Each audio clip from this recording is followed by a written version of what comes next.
झापामा 5 जना, मोरङमा 43 जना, सुनसरीमा 16 जना र सोलुखुम्बुमा 2 जना हुनुहुन्छ। प्रदेश 2 मा धनुषामा 42, पर्सामा 4, बारामा 17, महोत्तरीमा 17, रौतहटमा 44, सप्तरीमा 3, सर्लाहीमा 58 र सिराहामा 3 जना हुनुहुन्छ। बागमती प्रदेशमा काठमाडौँमा 179, काभ्रेपलाञ्चोकमा 5, चितवनमा 37, दोलखामा 3, धादिङमा 8, नुवाकोटमा 1, भक्तपुरमा 14, मकवानपुरमा 2, रामेछापमा 1, ललितपुरमा 19 र सिन्धुपाल्चोकमा 2 जना हुनुहुन्छ। गण्डकी प्रदेशमा कास्कीमा 13, गोर्खामा 2, तनहुमा 6, नवलपरासी पूर्वमा 4, पर्वतमा 2, लमजुङमा 1 र बागलुङमा 1 जना हुनुहुन्छ। प्रदेश 5 मा अर्घाखाँचीमा 1, कपिलवस्तुमा 23, गुल्मीमा 2, दाङमा 18, नवलपरासीमा 8, पाल्पामा 4, प्युठानमा 4, बर्दियामा 6, बाँकेमा 15, रूपन्देहीमा 69 र रोल्पामा 3 जना। कर्णालीमा कालीकोटमा 5, जुम्लामा 1, दैलेखमा 4, मुगुमा 1, सल्यानमा 4 र सुर्खेतमा 5 जना हुनुहुन्छ। यसैगरी सुदूरपश्चिम प्रदेशमा अछाममा 19, कञ्चनपुरमा 12, कैलालीमा 16 र डडेलधुरामा 2, डोटीमा 45, बजाङमा 9 र बैतडीमा 2 गरी 271 महिला र 584 जना पुरुष गरी जम्मा 855 जना। र भेन्टिलेटरमा रहेकाको संख्या प्रदेश 1 मा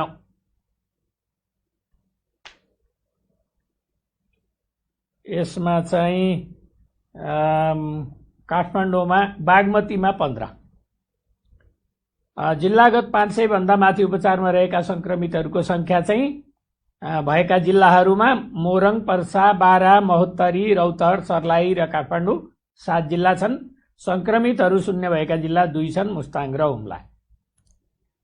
र यसका साथै आज नेपाल चिकित्सक संघका अध्यक्षज्यूलाई हामीले यहाँ निम्त्याएका छौँ र नेपालमा हालमा चिकित्सक तथा अन्य स्वास्थ्य कर्मीहरूप्रति दुर्व्यवहार भएका घटनाहरू छन्। यसको बारेमा नेपाल चिकित्सक संघको धारणा प्रष्ट राखिदिनु न म डाक्टर लोचन कार्कीलाई अनुरोध गर्दछु। धन्यवाद। सबैजनालाई नमस्ते। सबैभन्दा पहिले त म नेपाल सरकार स्वास्थ्य मन्त्रालय तथा जनसङ्ख्या मन्त्रालयका प्रवक्ता डाक्टर जागेश्वर गौतमज्यूलाई धन्यवाद दिन चाहन्छु।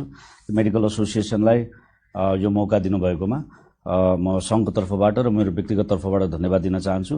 हामी सबैलाई थाहा छ कि आज संसारभरि कोभिड-19ले सारा विश्वलाई आक्रान्तिक तुल्याएको छ र नेपाल यसबाट अछुतो रहन सकेको छैन।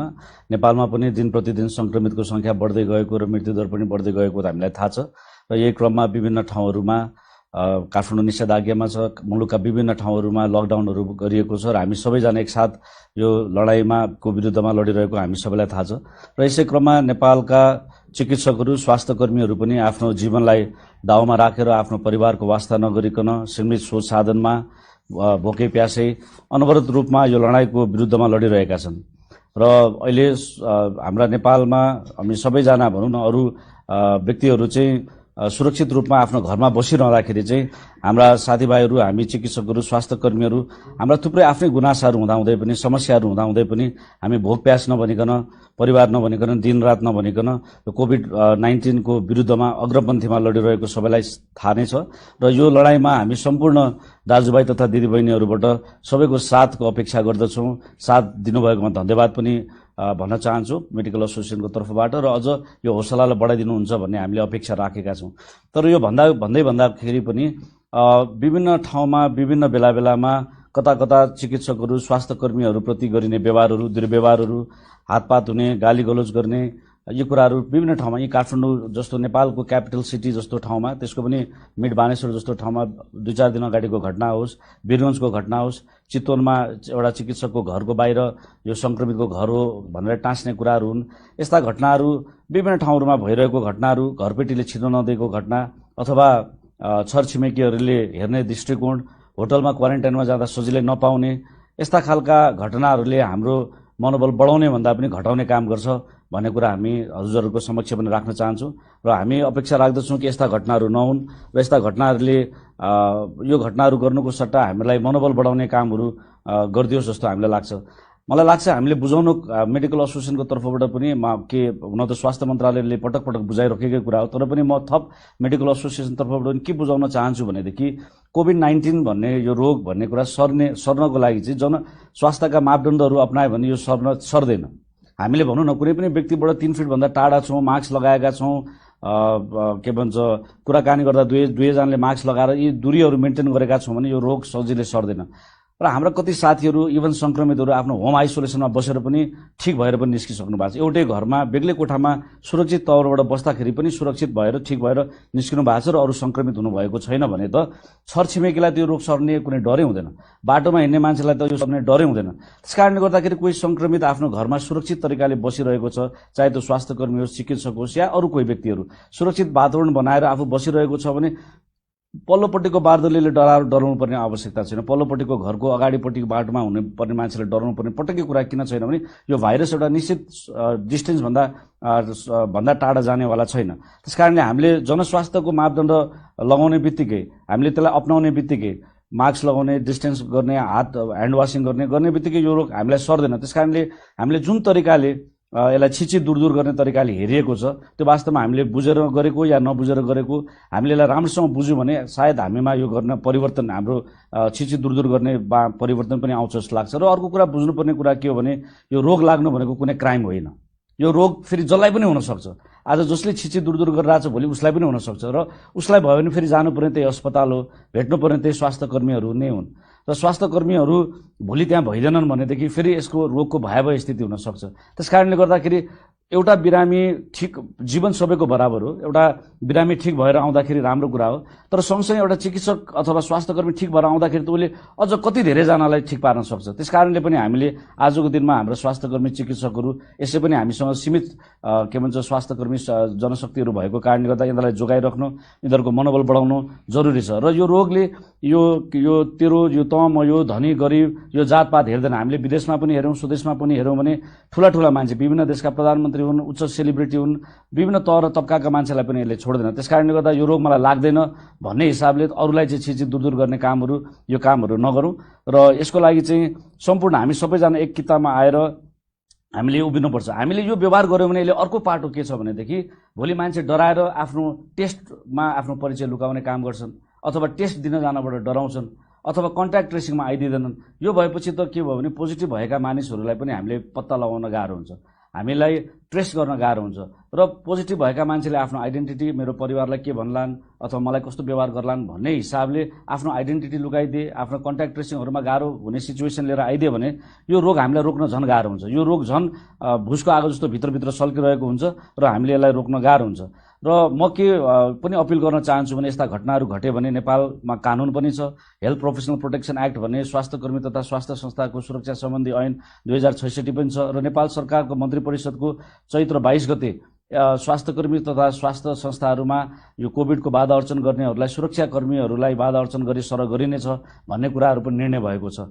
र म चाहिँ नेपाल मेडिकल एसोसिएसनको तर्फबाट यो कानुनलाई एउटा भनौँ न थायी कानुनको रूपमा, अध्यादेशको रूपमा हेल्थ प्रोफेसनल प्रोटेक्सन एक्टमा ल्याएर भविष्यमा पनि यस्ता घटनाहरू नहुन दिनको लागि अपिल होस् भन्ने म चाहन्छु। किनभने स्वास्थ्य क्षेत्रलाई शान्ति क्षेत्रको रूपमा के जो घोषणा गर्न सकियो भने यस्ता घटनाहरू हुन सक्दैनन्। र अर्को कुरा, सेतो लुगा लगाएर, सेतो कोट लगाएर, एप्रोन लगाएर स्वास्थ्यकर्मीहरू हस्पिटलमा काम गर्दाखेरि निर्धक्कसँग काम गर्ने वातावरण यो कानुनले पनि ल्याइदिन्छ र हामीले पनि त्यो वातावरण बनाइदिनु पर्छ जस्तो लाग्छ। र त्यसैले म सम्पूर्ण राजनीतिक दलका, विभिन्न अर्गनाइजेसनका, सिभिल सोसाइटीका, क्लब अर्गनाइजेसन, यी सबैलाई म के अपिल मेडिकल एसोसिएसनको तर्फबाट अपिल गर्न चाहन्छु भनेदेखि हामी स्वास्थ्यकर्मीहरूलाई सुरक्षित हुने वातावरणमा काम गर्ने वातावरणहरू बनाइदिनलाई तपाईँले गाउँघर समाजहरूमा पनि लागि परिदिनु होला र सकिन्छ भने सबैजनाले हाम्रो हौसला बढाइदिनु होला, नसके तिरस्कार नगरिदिनु होला र हामीले लडौँ भने कसको अगेन्स्टमा लडौँ भन्दा कोभिड-19 को अगेन्स्टमा लडौँ, डाक्टर स्वास्थ्यकर्मीको अगेन्स्टमा होइन कि कोभिड-19 को अगेन्स्टमा लडौँ र हामी सबै मिल्यौँ भने यो लडाइँ जित्न सकिन्छ। र हामीले पब्लिकहरूलाई पनि स्पेसली म के अनुरोध गर्न चाहन्छु भने स्वास्थ्य मन्त्रालयले दिएका निर्देशनहरू पालना गरौँ, किनभने पब्लिकको हातमा यो रोगलाई बढाउने या घटाउने पब्लिकको हातमा छ। त्यसकारणले पब्लिकहरूलाई पनि म अपिल गर्न चाहन्छु कि दिएका निर्देशनहरूलाई जनस्वास्थ्यका अपिलहरूलाई राम्रोसँग पालना गरिदिउँ। र मेडिकल एसोसिएसनको तर्फबाट अन्तमा म के भन्न चाहन्छु भने हामी चिकित्सक स्वास्थ्यकर्मीहरू हिजो पनि लडिरहेका थियौँ, आज पनि लडिरहेछौँ र भोलि पनि यो लडाइँको विरुद्धमा लड्छौँ। तपाईँहरूको हामीलाई साथ सहयोग चाहिएको छ, तपाईँहरूको हामीलाई हौसला चाहिएको छ र यस्ता किसिमका दुर्व्यवहारहरू भविष्यमा नहुने वातावरण बनाइदिनु हुन अपिल गर्न चाहन्छु। धन्यवाद। हस्, धन्यवाद डाक्टर लोचन कार्कीज्यूलाई। धन्यवाद। र आज दुःखद खबरहरू छन्। 7 जना व्यक्तिहरूको निधन भएको छ। एकजना महिला हुनुहुन्छ, 71 वर्षीय महिला, उहाँ काठमाडौँको हुनुहुन्छ। र पुरुष 6 जना हुनुहुन्छ। 22 वर्षीय सिराहाको हुनुहुन्छ, 68 वर्षीय पर्साको हुनुहुन्छ, 76 वर्षीय धनुषाको हुनुहुन्छ र 74 र 66 वर्षीय काठमाडौँको 2 जना हुनुहुन्छ र रूपन्देहीको 53 वर्षीय एक पुरुष हुनुहुन्छ। र यसरी चाहिँ जम्मा मृत्यु हुनेको सङ्ख्या 164 जना पुगेको छ। यो मृत्युप्रति स्वास्थ्य तथा जनसङ्ख्या मन्त्रालय हार्दिक संवेदना प्रकट गर्दछ। र आज नेपाल स्थित विश्व स्वास्थ्य सङ्गठनका प्रतिनिधि डाक्टर जोस भ्यालेन्डर उहाँको अन्तर्वार्ता यसपछि प्रसारित हुन्छ। र यहाँबाट हामीलाई बिदा दिनुहोस्। डाक्टर लोचन, म र साङ्केतिक विभागसँग साथ दिने सागरजी, हामी यहाँबाट बिदा हुन्छौँ। धन्यवाद, नमस्कार। नमस्ते। नमस्ते। नेपालको हालको कोभिड-19 को परिस्थितिलाई कसरी हेर्नु भएको छ? नेपालमा हाल केसको संख्याहरू बढिराखेको देखिएको छ। केही महिना अगाडिसम्म हामीसँग आप्रवासी कामदारहरू फर्किएका व्यक्तिहरूको मात्र केस थियो, तर अहिले ती फर्किने व्यक्तिहरूको संख्या घटेको हुनाले केसको संख्या पनि घटेको थियो, तर अहिले फेरि केसको संख्याहरू बढेको छ। तर मलाई के लाग्छ भने यो चाहिँ सुरुवात मात्रै हो। अब निकै नै केसहरू बढ्नेवाला छ। हामीले धेरै नै केसहरू देख्नेवाला छौँ आगामी हप्ताहरूमा, आगामी महिनाहरूमा। यहाँनिर मानिसहरूले के बुझ्न एकदम जरुरी छ भने यो सुरुवात मात्र हो र परिस्थिति अझै नराम्रो हुनेवाला छ। नेपालमा धेरैभन्दा धेरै केसहरू चाहिँ अहिले देशभरि नै देखिराखिएको छ र हामीले चाहिँ अब अलिकति वृद्ध अवस्थाका व्यक्तिहरूमा बढी केसहरू पनि देख्न थाल्नेछौँ, जबकि पहिला चाहिँ आप्रवासी युवाहरूमा थियो बढी केसहरू थियो। अहिले चाहिँ अब यो मर्ने व्यक्तिहरूको संख्या पनि बढिराखेको छ। यसको एउटा प्रमुख कारण भनेको यो बढी उमेरका व्यक्तिहरूलाई चाहिँ यो संक्रमण हुँदाखेरि उहाँहरूको मृत्यु हुने दर अलि बढी हुन्छ। र यो भन्दै गर्दाखेरि चाहिँ अब जस्तै अन्य देशहरूमा पनि जहाँ एकदम धेरै केसहरू देखिएका छन्, जस्तै ब्राजिल जस्ता देशहरूमा, त्यहाँ धेरै धेरै केसहरू भएको ठाउँमा पनि समग्र जनसङ्ख्याको करिब 1 देखि 2% मात्रै पोजिटिभ देखिने हो र त्यो समग्र जनसङ्ख्याको चाहिँ एउटा सानो संख्यालाई मात्र देखिने हो। त्यही भएर हामी अहिले नेपाल त्यो अवस्थामा पुगिसकेको छैन। हामी 0.1% को अवस्थामा छौँ होला। र यसबाट मैले के भन्न खोजेको भने केसको संख्याहरू बढ्दै गए तापनि हामी यो आत्तिहाल्नुपर्ने अवस्था चाहिँ छैन र अन्ततः पोजिटिभ आउने व्यक्तिहरूको संख्या पनि समग्र जनसङ्ख्याको तुलनामा चाहिँ कम संख्या नै हुनेवाला छ। यो चाहिँ अहिले हाम्रो वरिपरि व्यक्तिहरूमा संक्रमण देखियो भन्दैमा, टोल छिमेकमा देखियो भन्दैमा हामी त्यसरी आत्तिहाल्नुपर्ने अवस्था छैन। सबैजना संक्रमित हुने भन्ने होइन र म यो कुरा चाहिँ स्पष्ट गर्न चाहन्छु कि केसको संख्याहरू बढिराखेको छ र संक्रमणको जोखिम पनि बढिराखेको छ। तथापि हामीले देखिराखेको अथवा सम्भव हुने संक्रमणको संख्या पोजिटिभ आउने भनेको चाहिँ एकदम समग्र जनसङ्ख्याको तुलनामा एकदम कम हो र अधिकांश संक्रमित हुने व्यक्तिहरूलाई चाहिँ मन्द लक्षणहरू मात्र देखिन्छ, घातक हुँदैन। विश्व स्वास्थ्य संगठनले नेपाल सरकारलाई यो प्रतिकार्यमा, कोभिड-19 को प्रतिकार्यमा के कसरी सहयोग पुर्याइराखेको छ? विश्व स्वास्थ्य संगठनले विभिन्न क्षेत्रमा सहयोग गरिराखेको छ। जस्तै हाम्रा धेरै सहकर्मीहरू सरकारी अधिकृतहरूसँग हातमा हात मिलाएर काम गरिराखेका छौँ, विशेष गरी तयारी गर्नको लागि। जस्तै हामीले त्यो निगरानी गर्ने कुरामा, तथ्याङ्क सङ्कलन गर्ने कुरामा र के भइराखेको छ भनेर अझ राम्रोसँग जान्नको लागि। त्यसै गरी हामीले प्रयोगशालामा सहयोग गरिराखेका छौँ, प्रयोगशालाको क्षमता पर्याप्त छ भन्ने र गुणस्तरीय छ भन्ने कुरा सुनिश्चित गर्नको लागि। हामीले सरकारलाई विभिन्न क्षेत्रमा सहयोग गरिराखेका छौँ, लजिस्टिक एरियामा, जस्तै नीतिको कुरामा, गाइडलाइनहरू बनाउने कुरामा।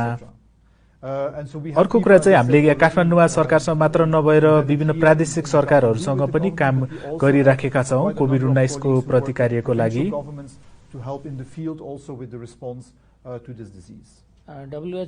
विश्व स्वास्थ्य संगठनले नेपाल सरकारसँग 50 वर्षभन्दा लामो समयदेखि सहकारी गरिराखेको छ र अहिलेको अवस्थामा, यो कोभिड-19 को अवस्थामा 3टा प्रमुख चुनौतीहरू भन्नुहोस् भन्नु हो भने तपाईको विचारमा ती के हुन्छन् होला र तपाईको ती सम्बन्धी के सिफारिसहरू छन्?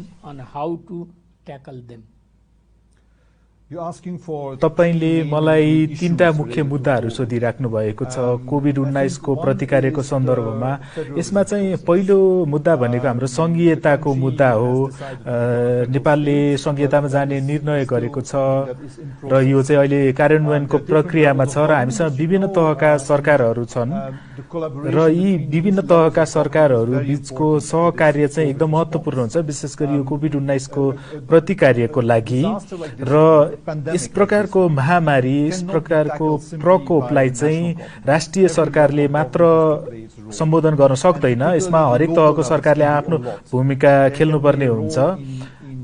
जस्तै स्थानीय सरकारहरू, अन्य सरकारहरूले कन्ट्र्याक्ट ट्रेसिङ गर्ने, सम्पर्क व्यक्तिको खोजी कार्य गर्ने र जो व्यक्तिहरू चाहिँ संक्रमित व्यक्तिको सम्पर्कमा आएका छन् उनीहरू सबैलाई फलोअप गर्ने जस्ता कार्यहरू गर्नुपर्छ, ताकि उनीहरूलाई पनि संक्रमण भएको हुनसक्छ र उनीहरूले संक्रमण सारेका हुन सक्छन्। त्यसैले गर्दाखेरि संघीयता र त्यो संघीयतामा समन्वय सहकार्य चाहिँ एकदम महत्त्वपूर्ण विषय हो। दोस्रो महत्त्वपूर्ण कुरा भनेको चाहिँ समग्र यो स्वास्थ्य सेवाको कुरा हो। हामीले सर्वव्यापी स्वास्थ्य पहुँचको कुरा गरिराखेका हुन्छौँ। स्वास्थ्य सेवा भनेको चाहिँ पहुँचयोग्य हुनुपर्छ, सर्वसुलभ हुनुपर्छ र उच्च गुणस्तरको हुनुपर्छ र त्यो वर्षभरि उपलब्ध हुनुपर्छ। र यो स्वास्थ्य सेवाको पहुँचको कुरा आफ्नो ठाउँमा छ, तर सर्वसुलभता र गुणस्तर अझै सुधार्नुपर्ने अवस्था छ। र कोभिड-19 को सन्दर्भमा चाहिँ पर्याप्त स्वास्थ्य कर्मी छन् कि छैनन्, अस्पतालहरू छन् कि छैनन् भन्ने कुराले पनि गुणस्तरहरू निर्धारण गरिराखेको हुन्छ। अहिलेसम्म सरकारले अधिकांश लागत, यो कोभिड-19 सम्बन्धी अधिकांश लागत बेहोरिराखेको छ। तर हामीले के कुरा बिर्सिनु हुँदैन भने यस्ता अन्य मुद्दाहरू पनि छन्, स्वास्थ्य मुद्दाहरू। जस्तै आमाहरू सुत्केरी भइराखेका छन्, बालबालिकालाई खोप लगाउनु पर्छ, त्यसै गरी उच्च रक्तचाप भएका व्यक्तिहरूले आफ्नो औषधि खानुपर्छ।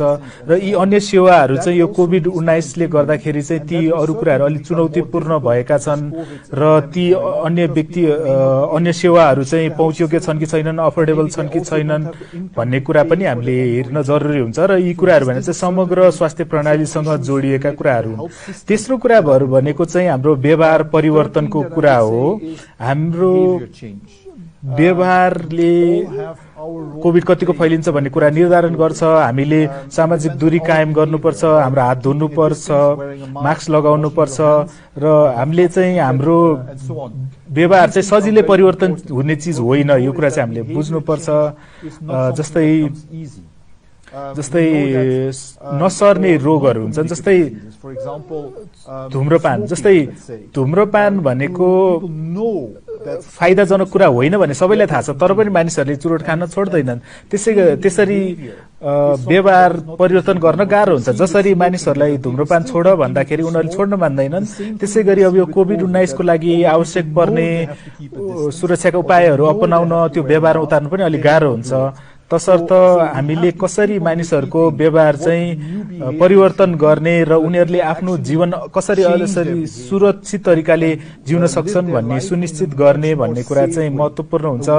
कसरी उनीहरू ताकि उनीहरूले हात धोउन् र उनीहरूले अरू व्यक्तिहरूलाई संक्रमित नगराउन् भनेर। हामी एउटा विकासोन्मुख र प्रकोपपूर्ण देश हौं भन्दाखेरि चाहिँ हाम्रो कोभिड-19 को प्रतिकारको लागि के कस्ता स्रोतहरू चाहिँ हामीले ध्यान दिनुपर्छ। नेपालले अवश्य नै एकदम धेरै प्रकोपहरू देखेको छ। हामीलाई अहिले बाढीहरू याद छँदैछ, पहिरोहरू देखिराखेका छौँ, पहिले भूकम्प पनि आएको थियौँ। यसमा एउटा प्रमुख कुरा भनेको चाहिँ के हो भने नेपालको विशेषता भनेको चाहिँ जुन त्यो उत्थानशीलता छ। हाम्रो कुनै पनि प्रकोप आउँदा हाम्रो मानिसहरू नेपालीहरू चाहिँ उनीहरू पुनः आफ्नो जीवन सुरु गर्नलाई उनीहरूमा त्यो इच्छा शक्ति छ, उनीहरूमा त्यो गर्ने प्रवृत्ति छ। कुनै प्रकोप आयो भनेर आशा मारेर बस्ने गर्दैनन् उनीहरू। नेपालीहरूको हाम्रो प्रवृत्तिमा नै छ जस्तो छ नेपालीहरूको, जहाँ चाहिँ हामी कुनै प्रकोप सामना गरे नि हामी फेरि जीवन सुरु गर्न, फेरि सुचारू गर्न चाहिँ हामीसँग इच्छा शक्ति छ। त्यो हाम्रो राम्रो कुरा हो। त्यो पहिलो कुरा भयो भने अर्को कुरा भनेको चाहिँ यो प्रकोपले एउटा मात्र क्षेत्रलाई नभएर सबै क्षेत्रलाई असर गर्छ। जस्तै यो कोभिड भनेको स्वास्थ्य समस्या मात्र होइन, यो आर्थिक समस्या पनि हो। किनभने यसले गर्दा अहिले मानिसहरू एकअर्कासँग सामान्य तरिकाले अन्तर्क्रिया गर्न पाइराखेका छैनन्। उनीहरूले आफ्नो पैसा राम्रोसँग खर्च गर्न पाइराखेका छैनन्। मानिसले पैसा कमाउन पाइराखेका छैनन्। उनीहरूको जागिर छैन र यसले गर्दाखेरि अहिले अब जस्तै अब हामीले विद्यालयहरू खोल्न पाइराखेका छैनौँ, जसले गर्दा शिक्षा लगायत शिक्षकहरूको जीविकोपार्जन लगायतका मुद्दाहरू पनि छन्। तसर्थ यो प्रकोपको प्रतिकार्य चाहिँ कुनै एउटा क्षेत्र विशेष नभएर समग्र समाजले नै र बृहत्तर रूपमा गर्नुपर्छ। यो स्वास्थ्यको मुद्दा मात्र होइन। र अर्को कुरा भनेको चाहिँ जस्तै स्वयंसेवकहरू जुन चाहिँ यो समुदाय स्तरमा हुने स्वयंसेवकहरू जो चाहिँ वर्षभरि नै एकदम राम्रो काम गरिराखेका छन्, उनीहरू यहाँ चाहिँ ती स्वयंसेवकहरूलाई चाहिँ यो प्रकोपमा विभिन्न कुरामा सहयोग गर्न माग्न सकिन्छ। उनीहरूको जस्तै कन्ट्याक्ट ट्रेसिङ गर्नको लागि, मानिसहरूलाई त्यो के गर्नुहुन्छ के गर्नु हुँदैन भन्ने कुरा थाहा दिनको लागि। सो यी सब कुराहरू भनेको चाहिँ हाम्रो ती स्रोतहरू हुन् र नेपालले तिनको अवश्य प्रयोग गर्नुपर्छ। नेपालमा चाहिँ ठूलो मात्रामा निजी स्वास्थ्य सेवा प्रणाली पनि छ। यो निजी स्वास्थ्य क्षेत्रको चाहिँ यस्तो आपतकालीन अवस्थामा के भूमिका हुनुपर्छ जस्तो लाग्छ तपाईलाई? निजी स्वास्थ्य क्षेत्र नेपालमा निकै ठूलो छ। हामीले निजी क्षेत्रलाई चाहिँ एउटा छुट्टै पृथक चिज हो भनेर सोच्नु हुँदैन। उनीहरू पनि यो समग्र प्रणालीकै हिस्सा हुन् र हामीसँग सरकारी प्रणाली छ, त्यसपछि निजी प्रणाली छ। तर हामीले यदि हाम्रो देशको तथा नागरिकहरूको स्रोतहरूको अवस्था हेर्ने हो भने चाहिँ अवश्य नै पनि निजी क्षेत्रले पनि धेरै नै सेवा गर्न सक्ने अवस्था छ र यो अवस्थामा चाहिँ निजी क्षेत्र अवश्य नै त्यो हिस्सा हुनुपर्छ समग्र प्रणालीको। र हामीलाई त अझै धेरै डाक्टरहरूको आवश्यकता छ। निजी क्षेत्रमा स्रोतहरू उपलब्ध छन्, शैय्याहरू उपलब्ध छन् र ती शैय्याहरू चाहिँ अहिले कोभिडका बिरामीहरू लगायत अन्य बिरामीहरूको लागि पनि प्रयोग गरिनुपर्छ। त्यो आवश्यक छ। तसर्थ निजी क्षेत्रले आफ्नो भूमिका पूरा गर्नै पर्छ र त्यस कारणले गर्दाखेरि निजी क्षेत्रलाई यो प्रतिकार्यमा ल्याउन एकदमै महत्त्वपूर्ण छ र उनीहरूले आफ्नो भूमिका पूरा गर्नुपर्छ र यो उनीहरूले गर्ने कार्य चाहिँ सरकारले गर्ने कार्यसँग हातमा मिलाएर लानुपर्छ। र कतिपय अवस्थामा अहिले निजी क्षेत्रलाई ल्याइ पनि सकेको छ र केसको संख्या बढेसँगै उनीहरूलाई अझ धेरै ल्याउनु पर्ने पनि हुन्छ। अवश्य नै निजी क्षेत्रले अब आफूलाई परेको लागत त उनीहरूले उठाउनु पर्छ र यो कुरामा चाहिँ सायद निजी क्षेत्र र सरकारले त्यस कुरामा नेगोसिएसन गर्न सक्छन्। तर निजी क्षेत्रसँग भएको स्रोत तथा साधनहरू चाहिँ अवश्य नै प्रयोग गर्नुपर्छ र कोभिडको केसहरू बढ्दै गएपछि निजी क्षेत्रको भूमिका नै बढ्दै जान्छ। त्यसै गरी निजी क्षेत्रले अझ नयाँ नयाँ आइडियाहरू पनि लिएर आउन सक्छ, किनभने उनीहरूले वैकल्पिक तरिकाहरू सोच्नको लागि सक्छन्। त्यसै गरी उनीहरूले नयाँ आइडियाहरू ल्याउन सक्छन्, यो प्रतिक्रिया कसरी गर्ने, यो रोगलाई कसरी सामना गर्ने भनेर। डाक्टर जोस, धेरै धेरै धन्यवाद तपाईँको समयको लागि र प्रयासको लागि। नमस्ते।